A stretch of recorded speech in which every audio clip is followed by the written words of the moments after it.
बिस्मिल्लाहिर्रहमानिर्रहीम। अस्सलाम वालेकुम। Welcome to my channel KNS20।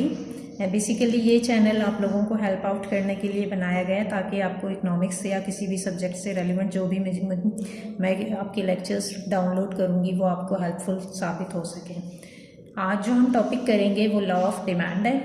Law of demand basically क्या है, ये इकोनॉमिक्स के प्रिंसिपल से रेलिवेंट एक टॉपिक है जिसकी स्टेटमेंट ये है कि that the higher the prices of a product lower the quantity demanded of that product. It means that कि जिस भी चीज़ की अगर प्राइसेस को बढ़ जाएगी तो आप उसकी क्वांटिटी डिमांडेड जो है वो आपकी डिक्रीज हो जाएगी, और अगर lower the prices of a product होंगी तो फिर हायर द क्वांटिटी डिमांडेड होगी। यानी अगर किसी चीज़ की प्राइसेस इंक्रीज हो जाती हैं तो फिर उस चीज़ की क्वांटिटी डिमांडेड जो है वो बाय इटसेल्फ आपकी कम हो जाएगी। इसके अंदर एक चीज़ है citrus paribus. Citrus paribus means that कि वो तमाम अजम्पशंस जिसकी बिहाफ पर ये लॉ जो है वो क्रिएट किया गया है या ये लॉ जो है जो बनाया गया है, वो अजम्पशंस क्या है। बेसिकली फर्स्ट अजम्पशन इसमें से ये है कि taste and preferences of consumer remains unchanged. It means that कि जो कंज्यूमर है उसके टेस्ट चेंज नहीं होनी चाहिए, उसकी प्रेफरेंस चेंज नहीं होनी चाहिए। यानी अगर आपको कोई चीज़, किसी चीज़ को मूड हो रहा है, किसी चीज़ को आपने यूज़ करनी है या किसी चीज़ को आपकी प्रेफरेंस आपकी चेंज हो जाती है तो in spite of higher the prices you want to consume that product and no implementation of this law. तो इस वजह से ये आपका असम्पशन है कि टेस्ट एंड प्रेफरेंसेस जो है वो कंज्यूमर की आपकी अनचेंज होनी चाहिए। सेकेंड असम्पशन इसका जो लॉ का है वो ये है कि कंज्यूमर इनकम रिमेन्स सेम, यानी कि एक कंज्यूमर जो है उनकी इनकम चेंज नहीं होनी चाहिए। इट मीन्स दैट कि अगर आपकी प्राइसेस हाई हो जाती हैं और किसी चीज़ की प्राइसेस लो हो जाती है तो फिर आपको कोई इम्पैक्ट नहीं पड़ेगा कि आपके पास जो उस चीज़ की प्राइसेस हैं वो हाई हो रही हैं या लो हो रही हैं। You want to consume that product. तो इस वजह से कंज्यूमर की जो इनकम है उसको आपने अनचेंज लेना है। इसका थर्ड असम्पशन ये है कि prices of related goods remains unchange.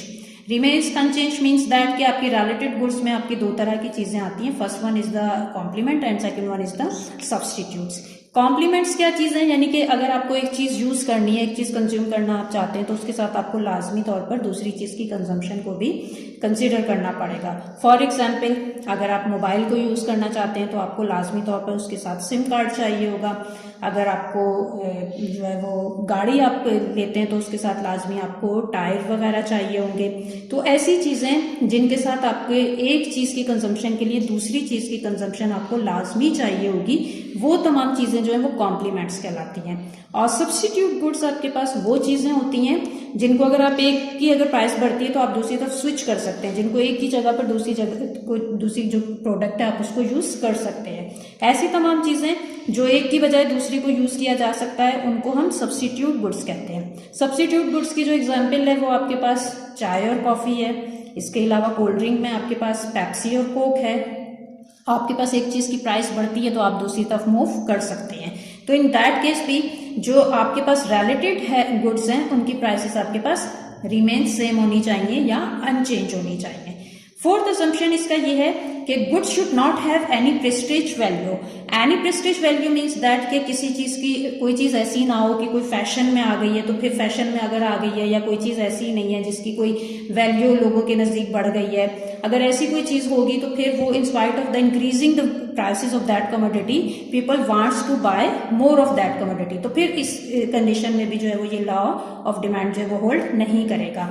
इन चार अजम्पशंस को होल्ड करते हुए हमारे पास लॉ ऑफ डिमांड की जो बेसिक एसेंस है वो ये है कि आपका नेगेटिव रिलेशनशिप एग्जिस्ट करता है प्राइस में और क्वांटिटी डिमांडेड में। यानी जब किसी भी चीज़ की प्राइस बढ़ेगी तो बाय इटसेल्फ आपकी क्वांटिटी डिमांडेड जो है वो डिक्रीज हो जाएगी, और जब प्राइस डिक्रीज होगी तो क्वांटिटी डिमांडेड जो है वो इंक्रीज होगी।